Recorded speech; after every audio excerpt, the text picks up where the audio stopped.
গীতা, এই বাড়িতে তুমি ছোট বউ হয়ে এসছো। এই বাড়িটা তোমার বস্তি কালচার নয়, এটা মুখার্জি পরিবার। আর এই পরিবারে একটা মর্যাদা আছে, একটা সম্মান আছে। এই পরিবারে কেউ উঁচু গলায় কথা বলে না।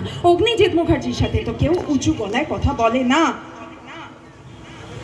তাই তুমিও এইভাবে কথা বলবে না। নেহাত আমার ছোটদার তুমি স্ত্রী, তাই তোমাকে আমি রেয়াত করলাম। আদারওয়াইজ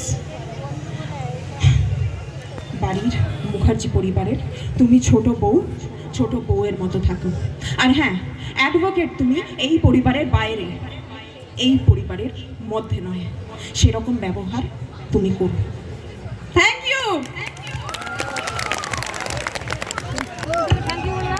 বলছি টিভিতে যেমন দেখেছেন ঠিক সেম লাগছে তো নাকি? ভেজাল নেই তো? একটু তালি দিয়ে সকলে বোঝান যে নাম্বার ওয়ানই আছে। ঠিক আছে তো? আর সহযোগিতা করবেন, গান শুনবেন তো? আচ্ছা, আমি আগে একটা কথা বলতে চাই। আজকে তোমরা আমাকে যে লুকে দেখছো, তোমরা জানো আজকে আমি একদম কিন্তু স্টুডিও থেকে ডিরেক্টলি এসেছি। তোমরা আমাকে যে লুকে দেখতে পাচ্ছ, তোমরা আমাকে টিভিতে দেখতে পাবে মেহেকের আমি বিয়ের অনুষ্ঠান থেকে এসেছি আজকে। তো লুকটা কিন্তু আগেই তোমরা দেখে নিলে, দেখেছো? আচ্ছা, তো তাহলে এবার গান তো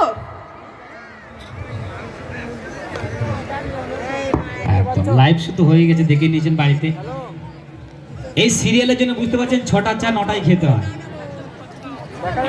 এই নামে সিরিয়াল, কি মজা আছে বুঝতে পারছি, তাই তো নাকি? রুটি করতে বলবেন 8টার সময়, দেবেন 11টার সময় উঠে পড়ে যাবেন। তারা একটা এপিসোড আছে, ওটা হয়ে যাক তারপর যাচ্ছি, তাই তো? যাক, যারা কারা কারা সিরিয়াল দেখেন একটু হাতটা তুলবেন দেখি। আর প্রত্যেকেই দেখেন, বাংলা সিনেমা উঠে গেছে, সিরিয়ালে আমরা ব্যস্ত আছি। যাক, ধন্যবাদ, খুব সুন্দর সহযোগিতা। গান শুনুন, পরে অবশ্যই গান শুনবেন, তালি দেবেন, সহযোগিতা আপনারা যেটা বলবেন, তারপর টোটাল ওনার যে অ্যাড্রেস আছে, বাড়ি বা কোথায় কি, অরিজিনাল কি নাম, সব টোটাল বলবে। ঠিক আছে, চাপ নেই, আস্তে আস্তে একে একে হবে।